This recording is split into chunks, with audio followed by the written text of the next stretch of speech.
ತುಳುನಾಡಿನ ಜನರು ನಾಗರ ಪಂಚಮಿಯಂದು ಯಾಕೆ ಅರಿಶಿನ ಎಲೆಯ ತಿಂಡಿ ಮಾಡುತ್ತಾರೆ? ಇದರ ವೈಜ್ಞಾನಿಕ ಕಾರಣ ಏನು?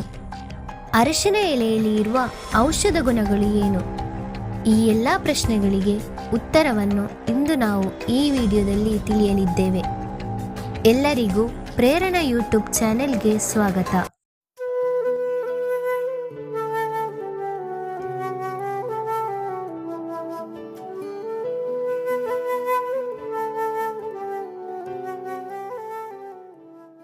ನಮ್ಮ ಪ್ರಾಚೀನ ಋಷಿಮುನಿಗಳು ಪ್ರತಿಯೊಂದು ತಿಥಿಯು ಮಾಸ ವರ್ಷವನ್ನು ಆಧರಿಸುವಂತೆ ಮಾಡಿದ್ದರು. ಇದರಲ್ಲಿ ಪಂಚಮಿ ತಿಥಿಯು ಒಂದು. ಶ್ರಾವಣ ಮಾಸದ ಪಂಚಮಿ ತಿಥಿಯಂದು ನಾಗದೇವತೆಗಳನ್ನು ಆರಾಧಿಸಲಾಗುತ್ತದೆ. ಈ ದಿನ ನಾವು ಪ್ರತಿಷ್ಠಾಪನೆ ಮಾಡಿದ ನಾಗ ಸಾನ್ನಿಧ್ಯ ವನಗಳಲ್ಲಿ ಇರುವ ನಾಗಶಿಲೆಗೆ ಪಂಚಾಮೃತ, ಗೋಕ್ಷೀರ, ಜಲಾಭಿಷೇಕದ ಮೂಲಕ ಶುದ್ಧ ಅಭಿಷೇಕ ಮಾಡಿಸಿ ಗಂಧ, ಚಂದನ, ಅರಶಿನ ಲೇಪಿಸಿ ಪುಷ್ಪಾಲಂಕಾರ ಮಾಡಿ ಕಲ್ಪೋಕ್ತ ಪೂಜೆ ಮಾಡುವ ಸಂಪ್ರದಾಯವಿದೆ. ಗೋ ಎಂದರೆ ಭೂಮಿ ಎಂಬ ಅರ್ಥವಿದೆ.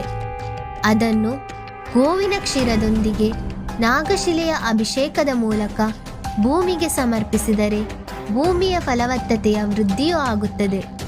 ವಾಸ್ತವವಾಗಿಯೂ ಲಕ್ಷಾಂತರ ಭಕ್ತರು ಈ ಸಂಪ್ರದಾಯ ಸುಕರ್ಮದಿಂದ ಕ್ಷೇಮವಾಗಿರುವುದರಿಂದಲೇ ತಲತಲಾಂತರದಿಂದ ಇದನ್ನು ಆಚರಿಸಿಕೊಂಡು ಬರಲಾಗುತ್ತಿದೆ. ಇನ್ನು ನಾಗದೇವರಿಗೆ ಕೆಂಪು ಹೂವು ಬಿಟ್ಟು ಬೇರೆ ಹಳದಿ, ಶ್ವೇತವರ್ಣಗಳ ಪರಿಮಳಯುಕ್ತ ಪುಷ್ಪಾರ್ಚನೆ ಮಾಡಬೇಕು. ಆದ್ದರಿಂದ ನಾಗದೇವರಿಗೆ ಅರಶಿನ ಎಲೆಯ ತಿಂಡಿಯನ್ನು ಮಾಡಿ ಅದನ್ನು ನೈವೇದ್ಯದ ರೂಪದಲ್ಲಿ ನಾಗದೇವರಿಗೆ ನೀಡಿ ನಂತರ ಅದನ್ನು ಪ್ರಸಾದವೆಂದು ತುಳುನಾಡಿನ ಜನರು ಪಾಲಿಸಿಕೊಂಡು ಬಂದಿದ್ದಾರೆ.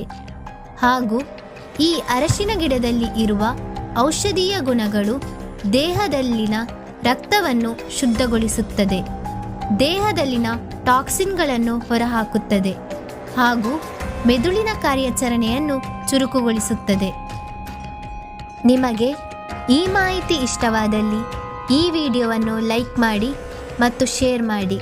ಹಾಗೆಯೇ ನಮ್ಮ ಪ್ರೇರಣಾ ಯೂಟ್ಯೂಬ್ ಚಾನಲನ್ನು ಸಬ್ಸ್ಕ್ರೈಬ್ ಮಾಡಿ. ಧನ್ಯವಾದ.